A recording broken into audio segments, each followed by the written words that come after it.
Periodically Productions presents Fairy Tales for Unwanted Children. Slip by Scott Thrower.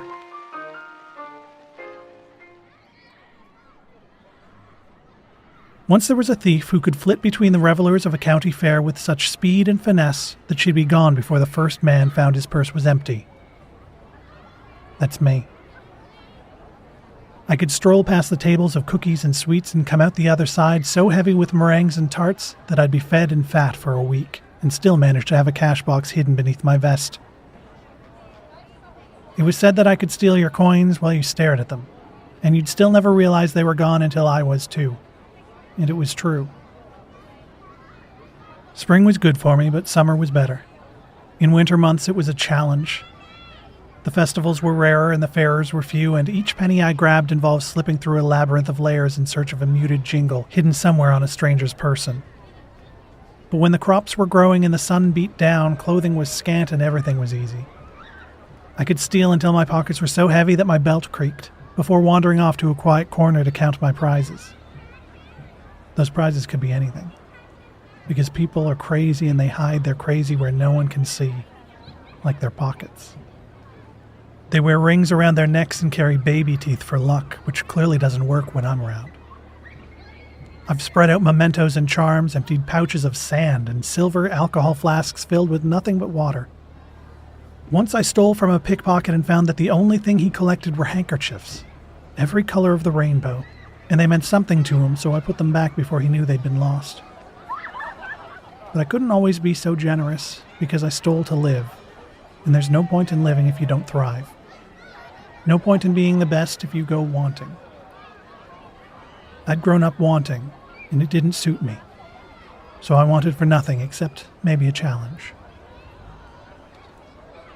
There was a summer day years ago with heavy rain clouds that never broke, thick lilac air and a tense good humor. That push of energy under the threat of rain, the pressure to enjoy yourself, but quickly. I made my way as usual, working hard to look casual, my mind spinning quickly as I made my choices. You never want to take a man's last penny, but you can't always know. Still, you try. I sometimes stick around afterwards because walking away is too suspicious. I buy a hot apple, a sour lemonade. I stay involved in myself because you don't want to see. Not really. I understand the anger, the flashes of fury. That's to be expected. But when they turn to tears, I turn away. And this time there was a lady who crumbled into tears in the tick of a second. She'd been on the edge and I'd missed it. Her lost ring sent her tumbling right over, so while they consoled her, I tried to find where I'd put it. I casually patted my pockets as if to see if I was a victim too. Just one more woman at the fair who'd lost something of value. I feigned a sigh of relief to show that everything was where it should be. A pitying look, a cluck of my tongue. I was good when I was younger, but I was far better in those middle years. The bloom was off the rose, they'd say, though I'd never really been lovely. That day, though, I was invisible. Too gray in the hair to catch an eye, too wide in the hips. Not that I cared, hearts were the only thing I didn't want to steal.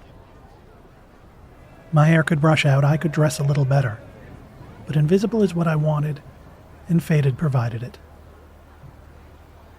The ring was pretty but simple.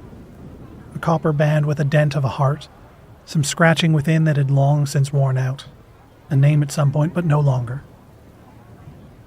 I was slipping it into my sleeve so I could carefully return it, but I was distracted when I found that something was already there. A folded piece of paper tucked among the fold of cloth. A tiny pocket I'd put there myself that no one else could see, like dozens of others in my skirt and blouse, or the larger one in my hat.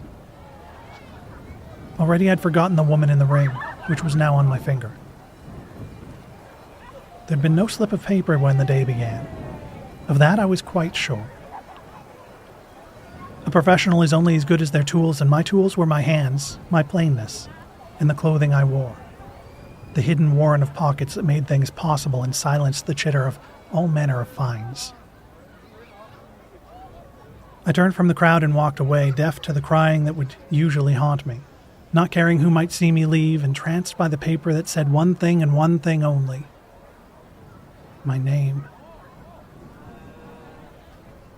I hadn't heard my name in many years, and I hadn't seen it written for many more. When my mother died, I signed my name where I was told to, and then I walked away with nothing to stop me and every reason to keep walking. She'd been everything and not quite enough, but we slept in dry places more often than not, and she found ways to make me laugh, even when the pains racked her to the core. She told me stories of her childhood in the great house with the garden, and it was like I had lived there with her as she wrapped herself around me to ward off the cold, telling me to sleep when I couldn't. When she met the man, she thought we'd be dry forever, but sometimes stepfathers are wicked too, and it was too late anyway. She was too far gone. Seeing my name made me think of her, huddled in a dry place and teaching me my letters. Hers were so perfect, always on the line with loops and swirls that were magic and wonder. So much like the tutors and nannies who'd raised her, and mine were jagged and loose. But she taught me, saying, "This is who you are." And I've always been good with my hands, so I learned it. When I signed my name and they boxed her up, my letters were straight and right, without a wobble or a shake. It wasn't quite the artistry she'd had, but mine were the perfect hands for what I became. I thought back to everyone I'd met that day, each hand I'd brushed across and each purse I'd taken.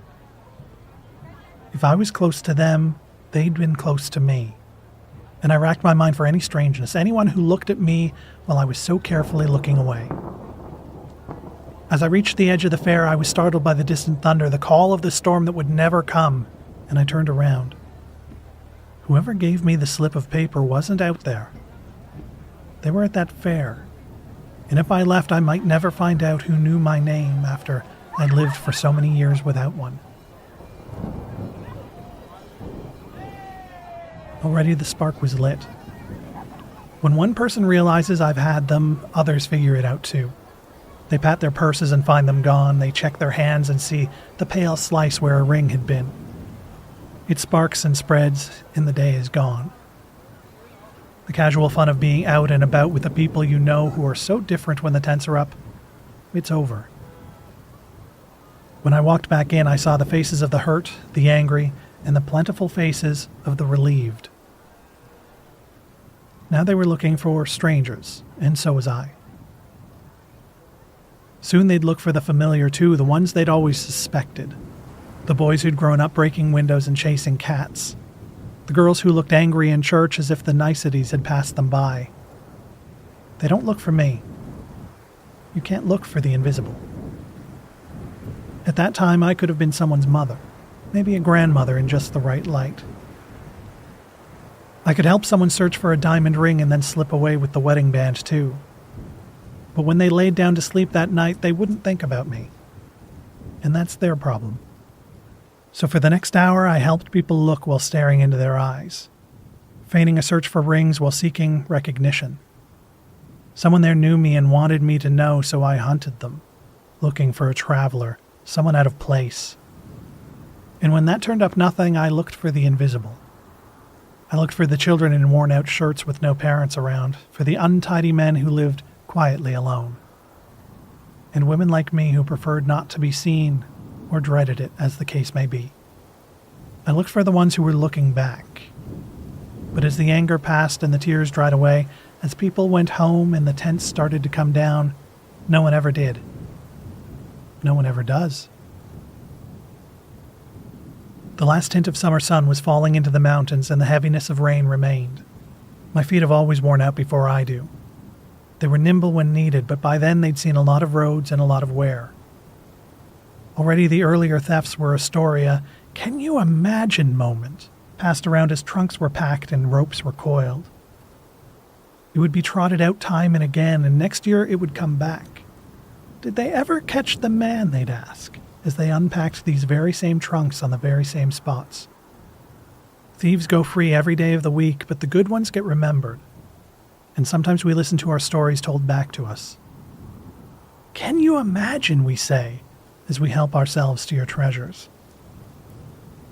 Finally, I turned to go, off in search of a dry place to unwrap today's finds and to rest my weary feet.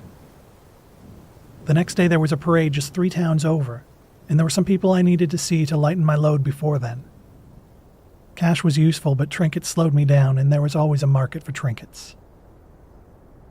I trudged off towards the hills where the evergreens grew thick and old. I'd buried my things in the needles of one that stooped low near a stream, where even the heaviest storm might miss me. But from the road I took one last look back, and years later, I still wish that I hadn't. I wish that I'd walked away and kept at it, even though it would have needled at my mind and kept me from sleeping. Years later, I could have still been wondering, safe and never knowing.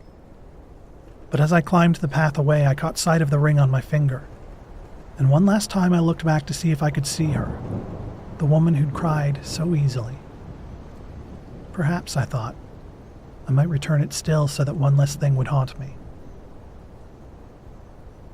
It was a dreary town with the banners gone, and the music a thing of the past. In the dying light, the town looked as tired as I was, as exhausted by the day, as worn and cracked and broken. I didn't know its name, this place I'd visited, and it even seemed strange that it had one. I only saw her for a second. A heartbeat.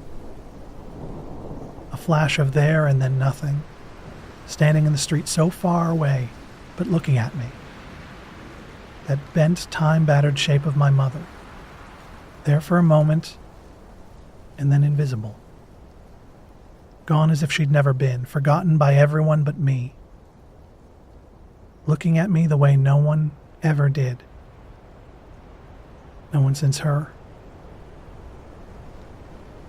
I looked at the slip again, dancing in my hand as the rising wind tried to take it. And I remembered the loops and swirls she'd tried to teach me, the magic and the wonder. This is who you are, she'd said. And now she was reminding me.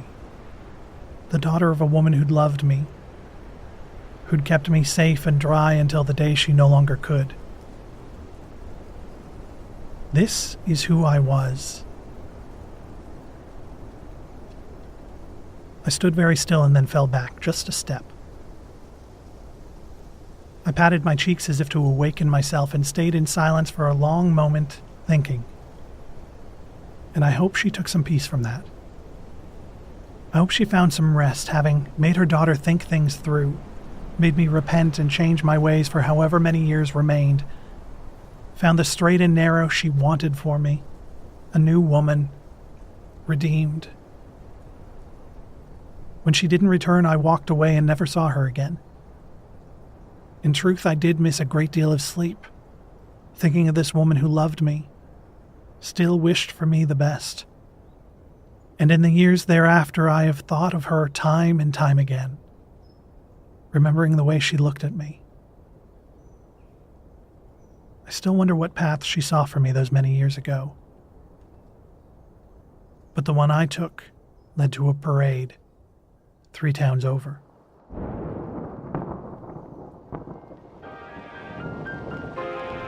Did you find a moral for this week's story? Let us know on Twitter at periodicallypod, or join the Fairy Tales for Unwanted discussion group on Facebook.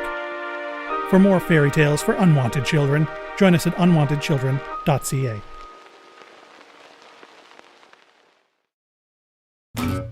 Sonar!